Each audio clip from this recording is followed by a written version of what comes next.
The History of the World podcast, written and presented by Chris Hasler. Volume 3, The Classical World. Episode 70, The Chinese Dark Ages.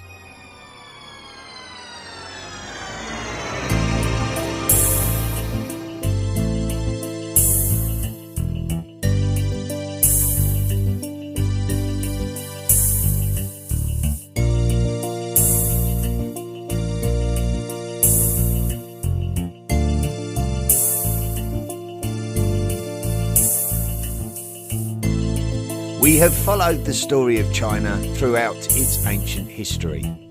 China's history is a history of dynasties. It all started with the dynasty that exists in stories called the Xia dynasty.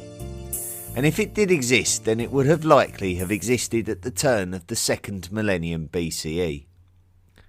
We have told the story of all of the dynasties that have led us to the imperial dynasties. Traditionally, the 2nd dynasty was the Shang during the middle of the 2nd millennium.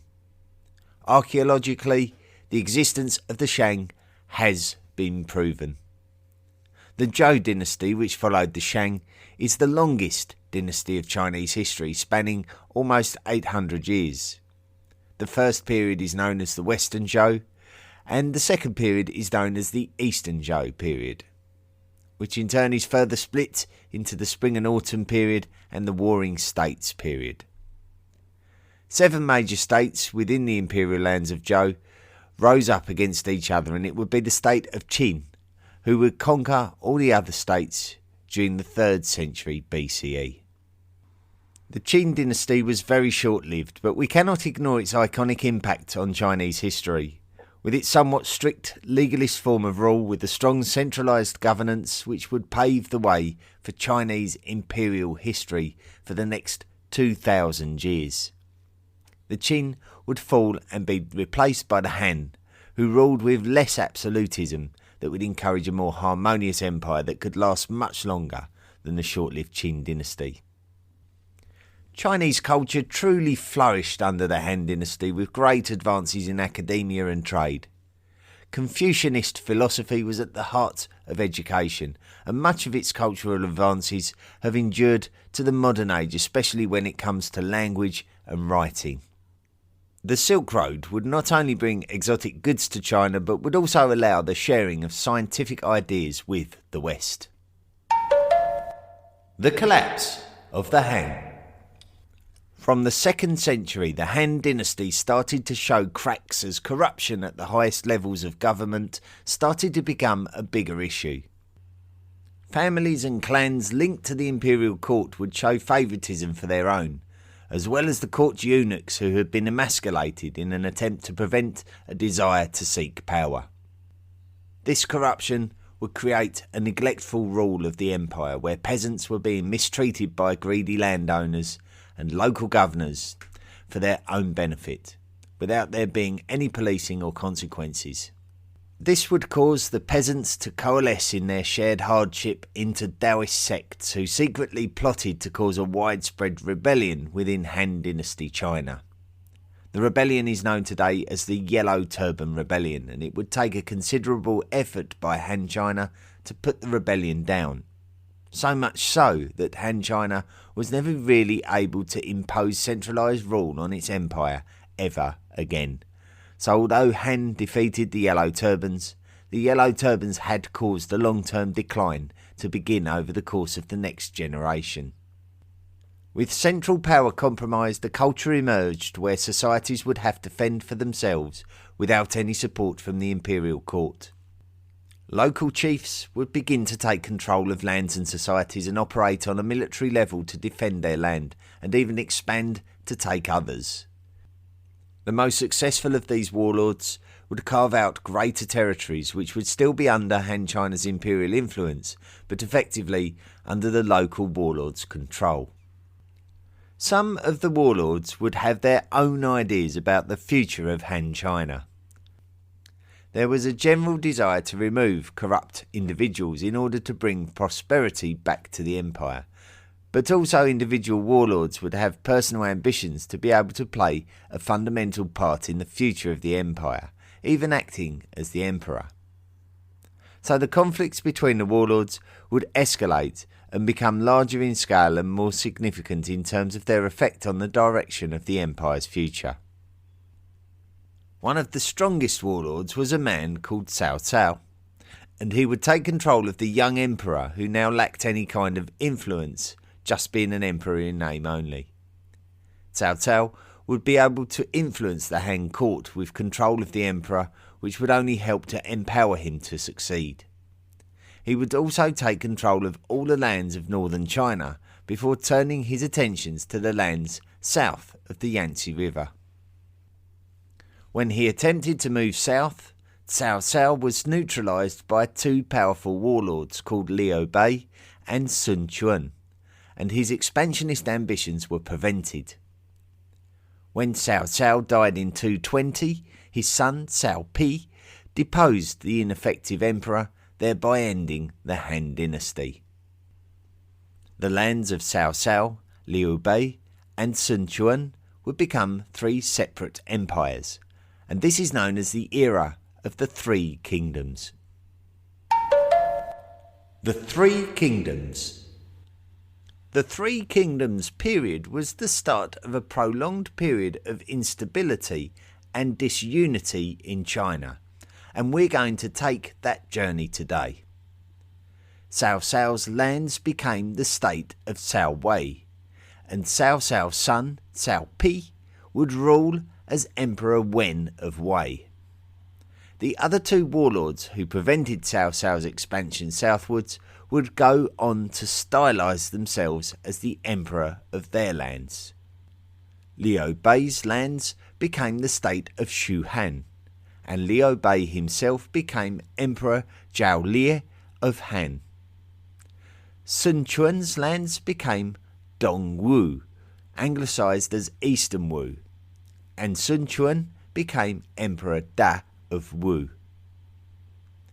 The breakdown of the Han dynasty had impacts on different levels, and estimates suggest that top-ranking officials would have more likely been practical men rather than educated men. The generation of Confucian scholars was no longer happening, and it is strongly suggested that by the mid-3rd century, through a contemporary source, that less than 3% of top officials were even literate.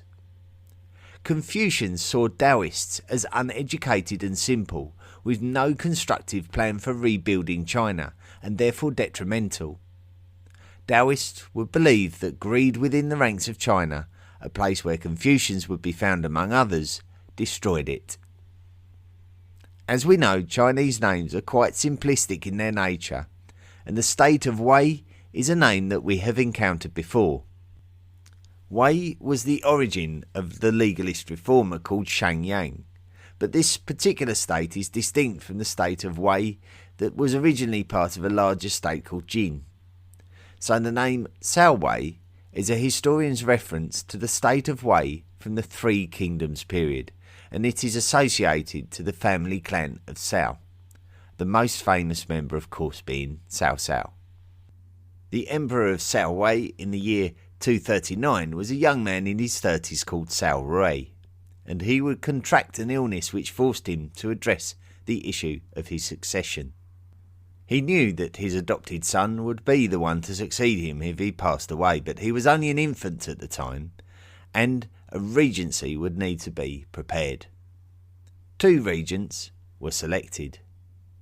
They were the military generals Cao Shuang and Sima Yi. Cao Rui did indeed pass away, and the regency of the state of Cao Wei did indeed pass into the hands of Cao Shuang and Sima Yi, who governed together harmoniously. However, there soon emerged an atmosphere of competition and jealousy as Cao Shuang seemed to fear the capabilities of Sima Yi, which would make him look like the weaker partner. Tension between the three kingdoms was always there. Sima Yi would have to mobilise military units to combat the aggressions from Sun Quan's state of Eastern Wu, and he would prove himself to be very capable, defeating the Eastern Wu and keeping them at bay. The insecure Cao Shuang was probably not pleased about it, so he launched his own campaign against the state of Shu Han, and he did this against the advice of Sima Yi. The campaign was a disaster, as Cao Wei was defeated, and this only went to demonstrate the wisdom of Sima Yi and the foolishness of Cao Shuang. And Cao Shuang could not handle it. Sima Yi knew that there could only be a future for one of them, and so he orchestrated a coup d'etat, which resulted in Cao Shuang surrendering to him and eventually being executed on the grounds of treason. This is how the Sima clan gained control of Cao Wei, with members of the Cao clan being proclaimed as emperor in name only. The Cao would continue to try to gain control back, but the Sima clan prevented it. Under the Sima clan, Cao Wei would stabilise and grow stronger, which was bad news for Shu Han, who recognised its superior strength and had tried to combat it on a number of occasions. In 262, Sima Yi's son, Sima Zhao, announced that he intended to conquer the state of Shu Han. A year later, he succeeded by accepting the surrender of the Shu Han emperor. After Sima Zhao's death in 265, his son, Sima Yen, usurped the Cao Wei throne and established the Jin dynasty. Sima Yen now ruled as Emperor Wu of Jin, and in 280 he would turn his attentions southeast towards the state of Eastern Wu. The Jin completely overwhelmed Eastern Wu, with numerous simultaneous military advances, and Eastern Wu had no option but to surrender to the superior state. China was now reunified under the Jin dynasty, and the Three Kingdoms period was over. The Jin dynasty. Sima Yen was a capable emperor who would try to improve the infrastructure of his lands by enabling better access across the Yellow River and encouraging trade along the Silk Road in order to try to rescue the fragile economy that had never recovered from a century and a half of warfare and corruption. Despite all of his attempts to rescue Chinese lands, fortune was against the Jin dynasty. There are records of droughts, famines, floods, locust infestations and plagues around the lands east of the Hexi corridor around the upper Yellow River Valley. The plagues were helped by the fact that these lands were the most densely populated, and I have read that only 20% of the population remained in some lands after a wave of death and high taxation causing peasants to abandon their lands. China was heading towards the fragmentation and decentralisation that destroyed the Han dynasty. When Sima Yan died in 290, the imperial throne passed to his mentally disabled son Sima Zhong, who ruled as Emperor Hui. His cognitive deficiency was an invitation to many potential regents to scramble for power over the empire. The internal fighting between the potential regents further debilitated the central power in a situation reminiscent of the bickering between the eunuchs and the partisans during the later years of the Han dynasty. Sadly, the ineffective emperor was poisoned and died in 307, and was succeeded by his much younger brother, who ruled as Emperor Hui. Emperor Hui made the mistake of inviting tribes from the far north in the state of Hanzhou to help him to defend his position against his rivals. But these people were the descendants of the southern Xiongnu, who were integrated into Han China during the 1st century. They were fed up with the condition of life in Jin China and were looking for autonomy. So when Emperor Hui approached them, they befriended him before capturing him and advancing on the very important Chinese cities of Luoyang and Chang'an, which completely compromised the entire spiritual essence of the imperial rule. Both Emperor Hui and his successor Emperor Min were executed in a demonstration that the Xiongnu had no regard for the mandate of heaven. The Xiongnu were not of Chinese origin, so why would they believe the execution of Chinese emperors to be sacrilegious? The 16 Kingdoms. The unified China under the Jin is referred to as the Western Jin period, and it was all too short-lived as China fragmented yet again, and the Jin had to abandon their northern lands and migrate southwards, where we referred to them as the Eastern Jin. The name 16 Kingdoms is quite a generalisation for a period where there were a number of kingdoms, not necessarily always 16, but of various ethnicities staking their claim of autonomy in northern China. In the south, a new capital city was established by the Jin at Jiankang, modern-day Nanjing, in the lower Yangtze River Valley, and it was sufficiently far away from the rebellious lands of the north to be able to establish itself relatively peacefully. In fact, the mid-4th century began to see some cultural advances, the likes of which had not really been known since the years of Han Dynasty China. The Eastern Jin would take a very measured approach to military action against the kingdoms of the north, opting not to throw everything towards defence or reconquest, and preferring to invest in their own independent recovery instead. As for the kingdoms in the north, they would be allowed to bicker among each other for their own individual bids for power. There was a period in the middle of the 4th century where the Jin would move to regain northern territory such as the city of Luoyang, but this success was short-lived, with the Jin being pushed back to the south again shortly afterwards. We mentioned people of different ethnicities battling for supremacy in northern China during the 16 Kingdoms period.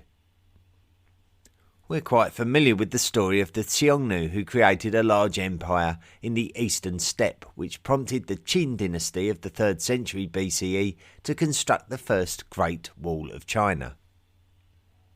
Another ethnic group was called the Di, and we don't know a lot about them. It is likely that they originated from the same style of semi-nomadic Central Asian cultures as the likes of the Xiongnu, but we believe that the Di could be ancestors of the Tibetan cultures and could have spoken a Turkic language. The significance of the Di is that they rose to power in northern China during the 16 Kingdoms period. The Di would establish a power base at the city of Chang'an and would go on to successfully unite most of the kingdoms of northern China, which would collectively be known to history as the Empire of former Qin. So later in the 4th century we can recognise a north-south divide, with former Qin ruling in the north and the Eastern Jin ruling in the south. But yet again, this seemingly stabilising condition was all too short-lived when former Qin and Eastern Jin battled each other at the Battle of Fei River in 383. Victory for Eastern Jin led to the collapse of former Qin, and northern China fragmented yet again. Northern and Southern Dynasties. The defeat of the former Qin allowed another ethnic group who had been present in northern China to reassert their autonomy and increase their own power. They were the Xianbei people, and they originated from the lands east of the power base of the Xiongnu, who we have referenced numerous times in connection with Eastern steppe culture history. Their relationship with the Xiongnu was tense for many centuries, and now, like the Xiongnu, they had an ethnic presence among the societies of northern China. The Xianbei people who grew in power at the end of the 4th century were from the Tuba clan and had been ethnically recognised as princes earlier in the century before their subjugation by the former Qin. Now they would reassert themselves as princes before rising up against their traditional overlords, the later Yan, at the Battle of Senhe Slope in 395. The Tuba Xianbei are recognisable as the state of Northern Wei in Chinese history, and they would take the lands of the later Yan and extend their power and influence. Meanwhile, in the south, a military man called Liu Yu came from humble beginnings and had ascended to the military ranks of a commander and achieved notable victories which increased his renown. His military campaigns had even brought him into conflict with the Northern Wei, and he was successful in taking back the historically, politically and strategically important cities of Chang'an and Luoyang. His successes allowed him to effectively control Jin China politics, and he would eventually oversee the abdication of the emperor in 420 and proclaim himself the new emperor. The Jin dynasty was over, and the Liu Song dynasty had replaced it, taking control of Jin China. The north of China was still fragmented, with many states and tribes attempting to gain control in a continuation of the 16 Kingdoms period. The notable one, as we have mentioned, was the Northern Wei, and they would actually take back control of Luoyang from the Liu Song dynasty in the early 420s. The Tuoba Xianbei state of Northern Wei would then turn their attentions west, where the kingdom of Xia was also gaining power, and it was being orchestrated by their traditional ethnic rivals, the Xiongnu. In 430, the kingdom of Xia fell, and now the Northern Wei had control of the entire northern frontier of Liu Song to their south, and within 10 years succeeded in unifying the rest of northern China. We can refer to this period of the 5th century as the period of northern and southern dynasties, with Northern Wei in control of northern China and Liu Song in control of the south. The tensions between Northern Wei and Liu Song were dangerously high. The Liu Song took back control of Luoyang, while the Northern Wei were preoccupied with the Xiongnu kingdom of Xia. But things would turn, and the Northern Wei would also attempt to besiege the southern capital at Jiankang. We do know that Jiankang, modern Nanjing, prospered as a city during this period nonetheless, and would grow thanks to the wealth of international trade that would make it one of the greatest cities of the East. Despite the fact that there was still wealth through international trade along the Silk Road, and the fact that they successfully repelled the Northern Wei, the Liu Song dynasty didn't really fully impose itself on its societies, and the more religiously natured philosophical sects such as the Buddhists and the Taoists grew more powerful during this period, and this is often blamed for the economical instability of Liu Song. One of the generals of the Liu Song military rose up in power and influence, and his name was Xiao Dao Chung. An educated Confucian, he would seize the throne of the imperial state and effectively replace the Liu Song dynasty with the Southern Qi dynasty in 479.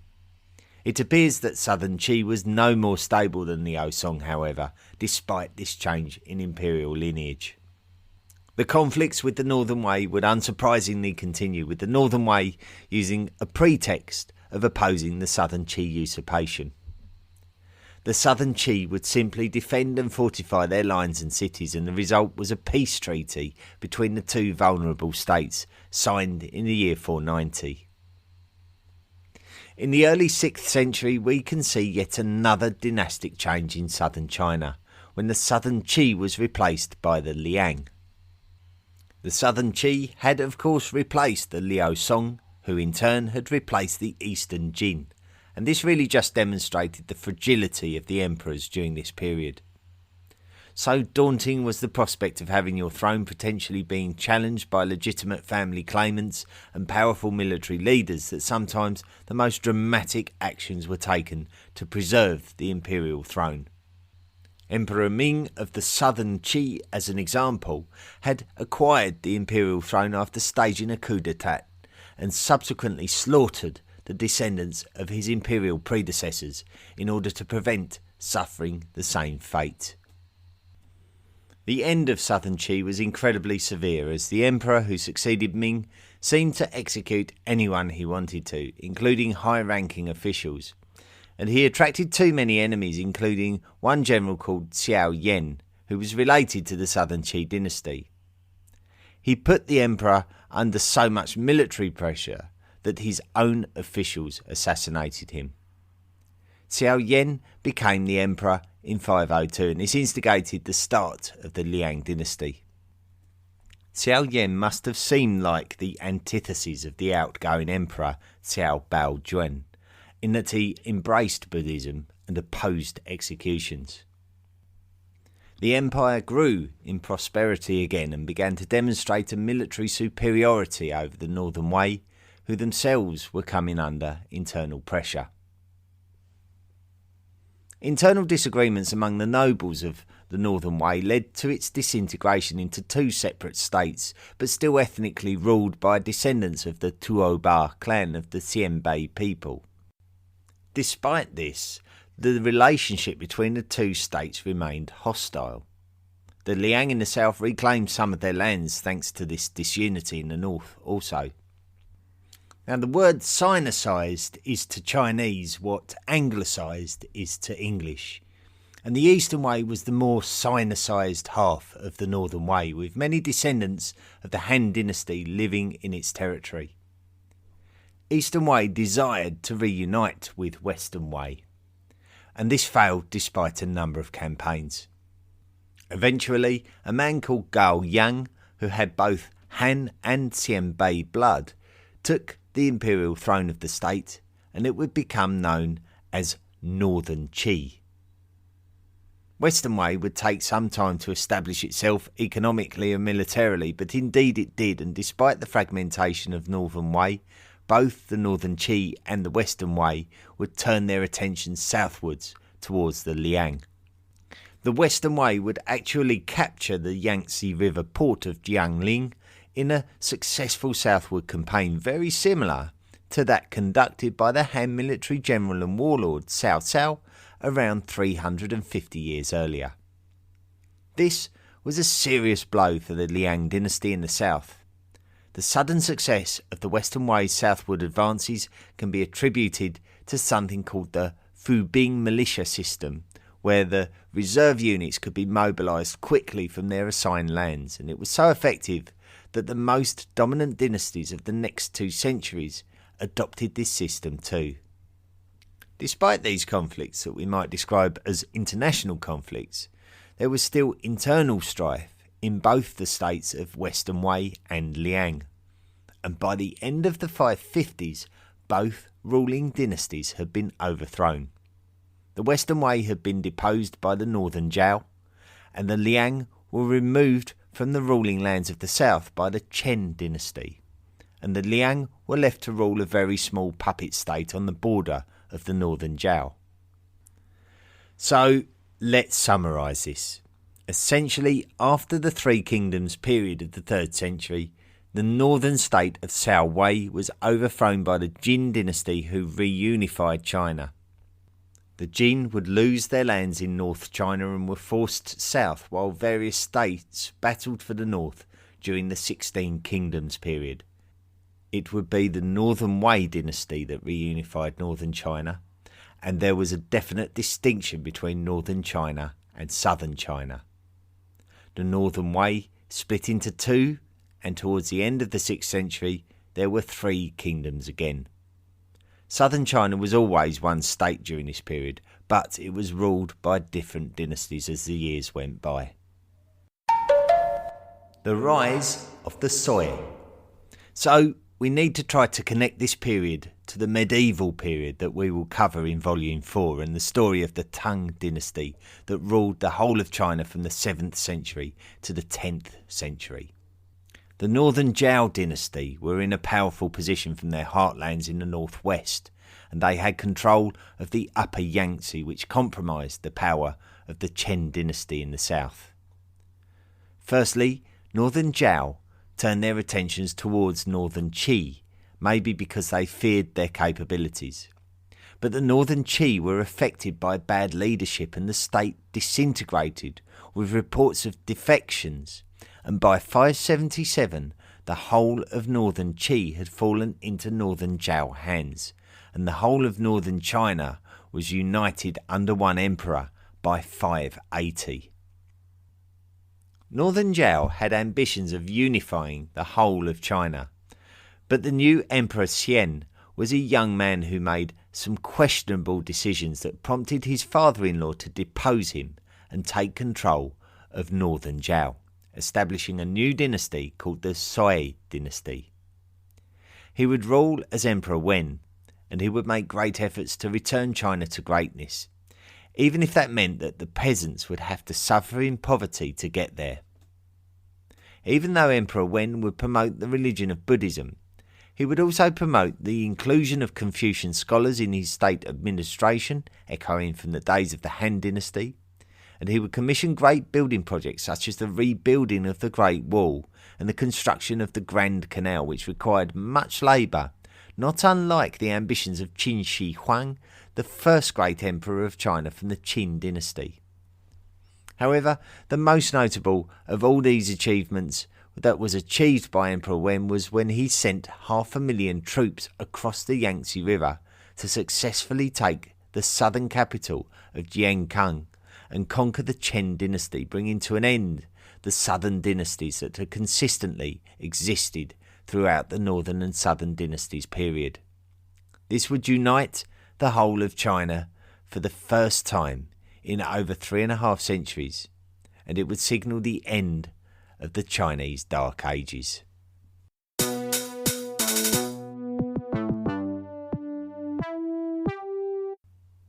Now then, if you found that episode hard to follow, don't worry too much. It was a difficult period to learn about, and to be honest with you, probably the best way to learn about it is to break it down, and I'll leave that to the Chinese podcasts, the better Chinese podcasts out there, such as those made by Laszlo Montgomery, for example.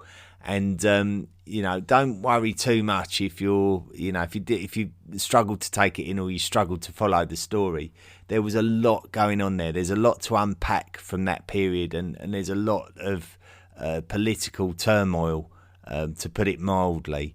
And there's a lot of different emperors and a lot of different names, and the state names of China repeat themselves over and over again, which is why they're distinguished by northern and southern and western, eastern, former, later.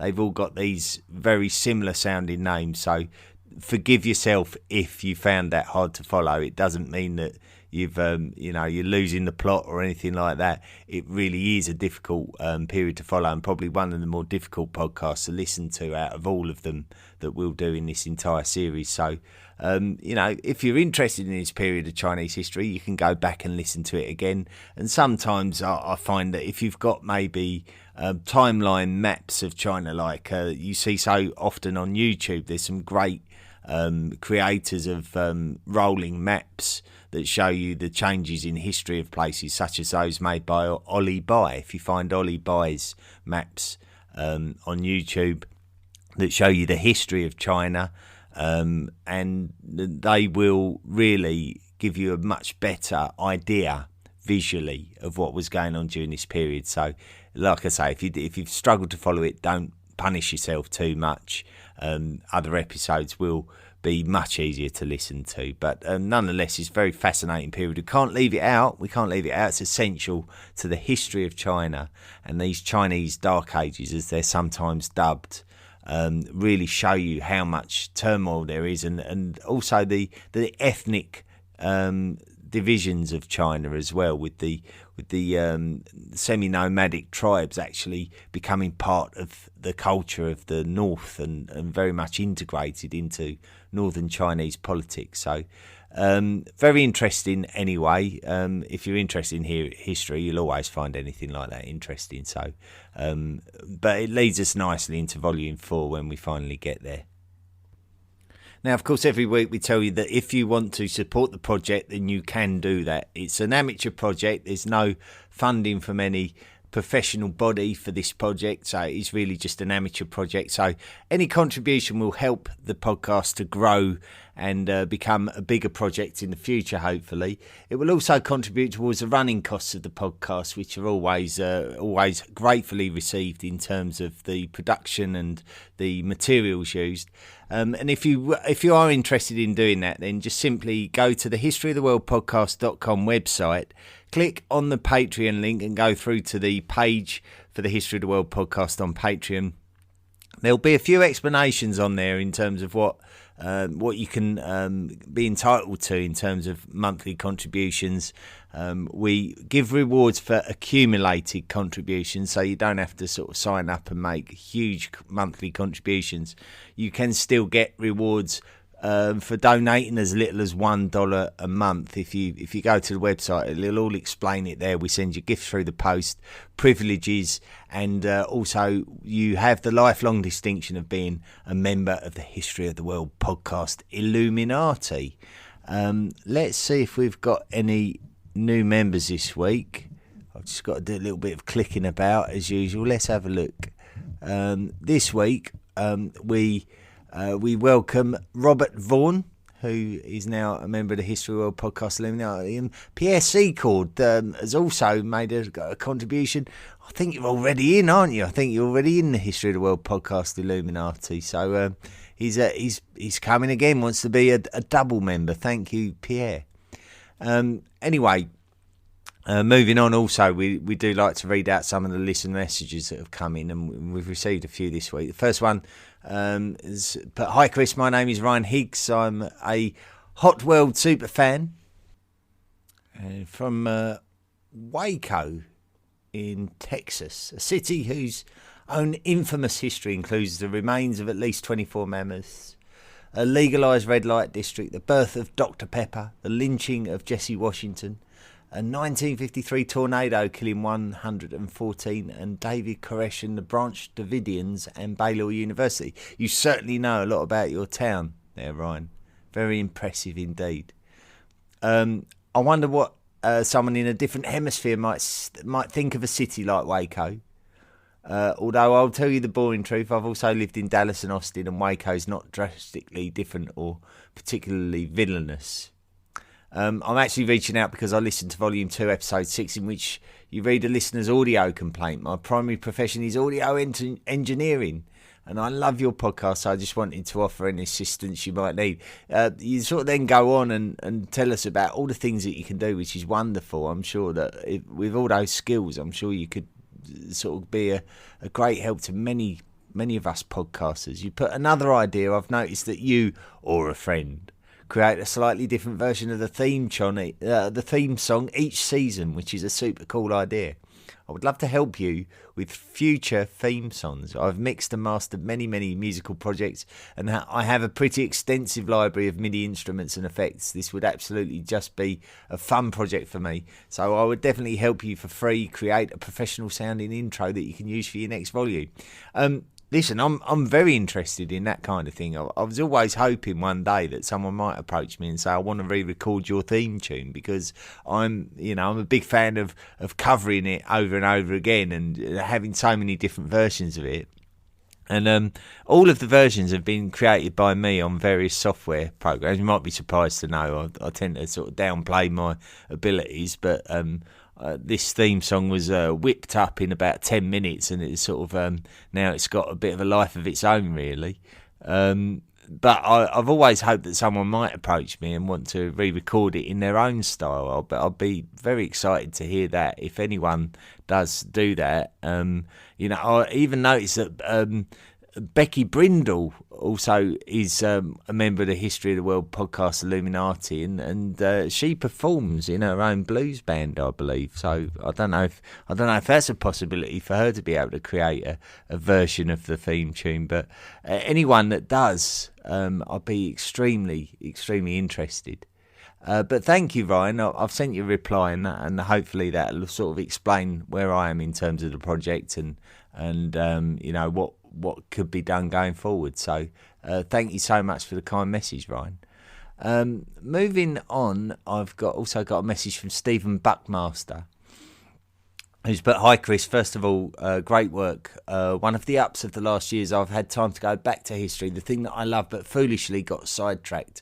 Still back now after 30 years. The thing that staggers me, and I've got a pretty good degree in the subject and am of radical mind, was the uncritical acceptance I had of the linear discrete unit paradigm I sort of understood the imagined community proposition of Benedict Anderson the way that in later 19th century nation states constructed founding narratives, but I didn't really appreciate how that discrete nation concept was applied to the past in terms of artificial concepts of peoples, which now seems ludicrous. I now find it impossible to have any real concept definition of Goth, Hun, Celt, except branches of very broad churches of not Romans. It seems to me a move perhaps to embracing the liminal seems methodologically the way forward and essential as a rebuttal to the move towards a seemingly largely intolerant fragmentation, walls and flag waving national populism where nation seems a very dangerous word. Your pod does this by disseminating better probabilities than those peddled the above. Have you ever listened to Byzantine and Friends? Another pod that got my old grey cells a buzzing. Thanks, Stephen. I must admit, when I first read that message, I didn't understand a word of it, not a single word.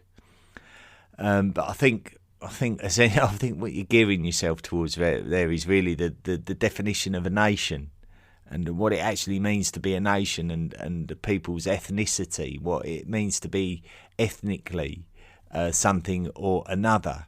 And yes, it is a very grey area, and there's no definitive answers to sometimes who we are and who we're not. It really is just the human desire to label and name everything in order to make it more comprehensible in our own minds. So, interesting subject for discussion, and I'm sorry I had to read it about 5 times before I understood it. But that says more about my intellect than it does about your email, I think. Okay, moving forward, I've got a message here from Matt from Phoenix, Arizona. I'm not going to read out the first bit because you get stuck into people from Kansas, and I'm not going to entertain all that kind of thing. I like to be nice to everybody. But you put, hi Chris, one question I had for you was how sure you are that Homo sapiens are really the most intelligent Homo species. Putting aside that there may well be undiscovered members of the genus, I suggest that not only do we know very little about Neanderthal intelligence, but that we're probably not in a position to assess cognitive abilities by looking for fossilised skulls, or looking at fossilised skulls, I should say. If you mean Homo sapiens had superior tool-making ability or linguistic ability, we might agree more. But before we rate intellect, let's see you try to interpret the intricate colour displays of a cuttlefish or navigate space like a bird, you flatlander. Love the podcast and really appreciate your presentation. I don't even know what you're saying to me there. What are you talking about? Anyway, so I think you raise a valid point there, Matt, in terms of the speculation about Homo sapien intelligence comparatively. Yes, of course, we don't know anything. We don't know anything at all. There's nothing written. There's no artifacts that tell us anything about the cognitive abilities of our ancestors, other than the tools that they created and maybe what we may interpret as later artwork, perhaps. But I mean, in my mind, and of course I cannot be an authority about it, and I don't necessarily see how anyone can be a definitive authority on this subject. But personally, the fact that we're here and the other species aren't, sort of says to me really that we probably are the most intelligent Homo species, and certainly the world that we live in and the world that we have created for ourselves demonstrates that too. So but listen, everyone's entitled to their own opinion. That's the beauty of that question, I think. And then finally we've got an email from Spencer Crandall, who's put, absolutely love your podcast, not only because of the great information, but how you've presented it. Your passion for it is clear and helpful. I think after all these episodes, I think I must enjoy what I'm doing, Spencer, in order to still be here doing it, I think so. But thank you so much for the kind message, and thank you to all of you who've sent messages in. Let's move over to reviews now. Let's see if I can... someone's actually written, Tony Babb has written on WordPress, I love your History of the World podcast. You've obviously done extensive and meticulous research. your way of simplifying it without overdoing it is just perfect for me. I'm still in the first part of your prehistory episodes and find them very clear and logical as well as reasoned. In short, thanks for clearing up many things for me. Sincerely, Tony Babb, Hartford County, North Carolina. Thank you so much for that message, Tony. I often miss those messages that are put on other forums, so I sincerely apologise for that.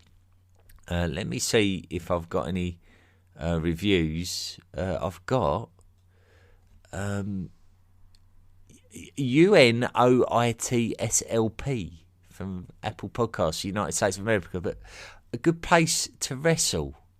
I started back in March and just caught up. I've been impressed with the amount of information covered in such a short time. You present the facts in a coherent way, but leave room for people to make their own conclusions. I myself have a Christian worldview, but I'm also an amateur historian and love to wrestle with what I follow spiritually, but see physically. I love how you unapologetically present a religious view unbiased, when they do line up with history and seems likely, and when they don't. And that doesn't even scratch my fascination with the Stone Age and classical worlds. A+ podcast will continue listening. My only thing I don't like is the reading of the messages and questions at the end. This is what I'm doing for you. Because it doesn't hold my attention like the episodes. But I respect you. Respect that you do it. It would be ironic if you read mine and I didn't even hear it. You definitely deserve my review though. Landon from Tennessee. Yeah, well, look, I mean, you don't have to listen to the end bits. You know, it's not everyone's cup of tea. Some people have written in before. In fact, some of our greatest benefactors say it drives them mad when I read out all the messages. But you know, this is something that I really got from Rex Factor. Rex Factor do it, and I quite like it. And I think it does show a bit of respect for the people that have made the effort to write in. So, but obviously, if you're listening to the podcast all in a row, you can just skip this bit. Fernando Silva C from Chile has put pure podcast excellence, incredibly educational and entertaining. The last episode of this series should be about this very podcast, since tackling this behemoth task deserves to have its own place in history. Keep up the great work. That's a great review, Fernando. Thank you. And I'm really thrilled. I can't recall having a review from Chile. So I'm so pleased that you've done that. Forgive me if we have, but I just don't recall it. That's it. We've done them all. So thank you so much for everybody who's written in, and you know, I don't apologise for reading them out. You were kind enough to take the time and make the effort to write them, and so the least I can do is read them out. Anyway, let's move on now. Plenty of chit chat, and now we need to focus on next week. We sort of reached the end of our classical world view of China, but there is one very, very, very important aspect of this period of history that we would be wrong not to discuss in further detail, and that is the Silk Road trade route. So next week we're going to be looking more closely at the emergence of this Silk Road trade route and on a larger scale, but obviously there's so much that goes into it, so it deserves its own episode. So I'm really looking forward to that one. Anyway, thank you so much for taking part in this week's episode and giving us your ears for another 45 minutes. And we'll look forward to doing it all over again next week. But until next week, please be good. Come to the History of the World podcast.com and join all the other hot worlders on our wide range of social media. Why not support the podcast by clicking the Patreon link or buying me a book and becoming a lifelong member of the History of the World podcast Illuminati? Drop me a line at historyoftheworldpodcast@mail.com and let me know what you thought of this week's episode. See you next time.